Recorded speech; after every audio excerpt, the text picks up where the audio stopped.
Ya, kerajaan, keraton, kesultanan, dan semacamnya marak bermunculan beberapa waktu terakhir ini, dan di antaranya ada yang palsu dan diproses hukum. Untuk mengetahui untuk mengetahui keberadaan kerajaan atau kesultanan ini, kami sudah terhubung dengan Koordinator Aliansi Masyarakat Adat Nusantara, Abdon Nababan. Selamat malam, Pak Abdon. Selamat malam, Mas Wahyu. Ya, Pak Abdon, apa menurut Anda mengenai kemunculan kerajaan-kerajaan atau kesultanan akhir-akhir ini? Fenomenanya apa, Pak? Ya, sebenarnya kan kalau fenomena ini bukan baru ya. Ini kan eh, ini hal biasa ya, karena memang kan klaim historis di mana catatan-catatan historis ini masih belum diverifikasi ya mestinya oleh negara. Jadi misalnya tadi ya Pak Arief bilang sebelum Indonesia merdeka kan sudah ada daftar di pemerintah sebenarnya kerajaan, kesultanan, keraton mana saja yang dulu bergabung dengan Indonesia, karena kan mereka lah negara sebelum negara Republik Indonesia ada ya. Dan mereka kemudian bergabung. Dan setelah bergabung kemudian kekuasaan mereka tentu saja pindah menjadi kekuasaan negara Republik Indonesia. Nah, mestinya catatannya ini ada catatan resmi tentang ini. Ini yang saya juga belum pernah dengar bahwa catatan ini ada atau tidak. Gitu ya. Kalau ada catatan resmi ini artinya bisa meredam kemunculan-kemunculan atau klaim munculnya kesultanan baru dan bahkan mereka membawa-bawa sejarah atau historis tersendiri.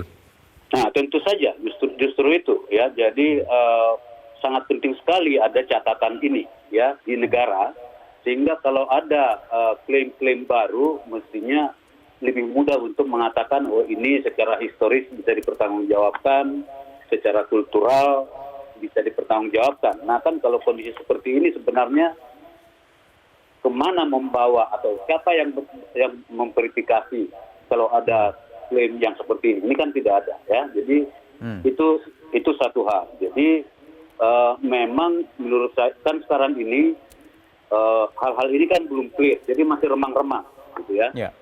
Karena dalam konteks Indonesia kalau status negaranya kan sudah hilang, tapi di Indonesia kemudian status barunya adalah kerajaan-kerajaan dan kesultanan dan keraton ini ditaruh sebagai pemelihara budaya bangsa, kira-kira gitu ya. Oke, baik. Ya. Baik. Pak Abdon, kita harus jeda sebentar. Saya masih ingin mendalami lagi soal kemunculan atau eksistensi keraton-keraton atau kerajaan baru ini. Di Prime Time News sesaat lagi kita akan lanjutkan lagi.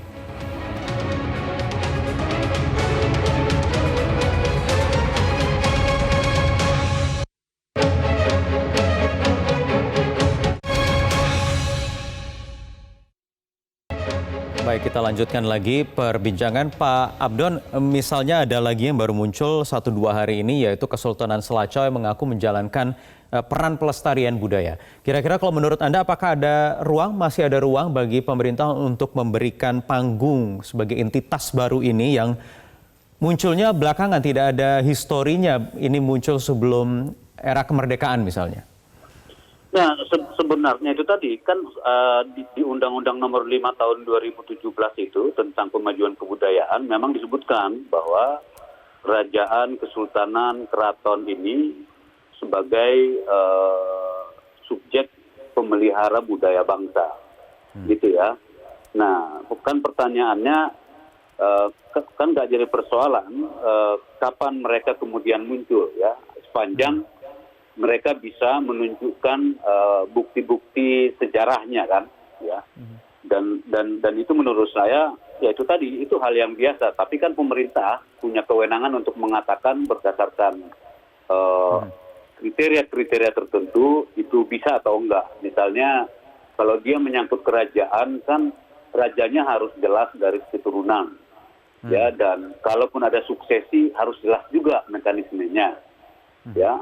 Mungkin ya ada pusat pemerintahannya dan dikenal secara umum di tengah-tengah masyarakat di sekitarnya ya. Ya, mungkin ada pusaka, ada regalia dan lain-lain. Jadi Nah, kan pertanyaannya ini kan sebenarnya belum tuntas juga ini, bagaimana ini dikelola di dalam Negara Kesatuan Republik Indonesia, ya. Nah, sekarang ini dengan Undang-Undang Nomor 5 2017 tentunya mestinya ini kan di Dirjen Kebudayaan. Iya, iya. Atau mungkinkah mereka bisa saja menjadi entitas seperti masyarakat adat begitu, seperti Baduy, bukan bentuk kerajaan atau kesultanan atau apapun itu? Nah, kalau masyarakat, itu dia yang sering rancu itu adalah seolah-olah kerajaan kesultanan ini, keraton ini masyarakat adat. Itu bukan. Kerajaan kesultanan dan keraton ini kan negara ya, negara di masa lalu kalau dalam konteks Indonesia sebelum Indonesia merdeka. Ya. Jadi kalau masyarakat adat saja, karena kalau masyarakat adat itu kan dudukan konstitusionalnya jelas ya, pasal 18B ayat 2. Ya, sedangkan kerajaan kesultanan ini ada di 18B ayat 1. Jadi setelah Indonesia merdeka kemudian mereka menjadi daerah-daerah swapraja. Ya, dan kemudian bisa dapat status istimewa seperti Jogja. Kira-kira begitu ya. Jadi jangan dicampur aduk antara masyarakat beda adat ya, kerajaan keraton itu beda gitu ya. Oke, baik. Baik, terima kasih Pak Abdon Nababan, Koordinator Aliansi Masyarakat Adat Nusantara atas waktunya di Prime Time News malam hari.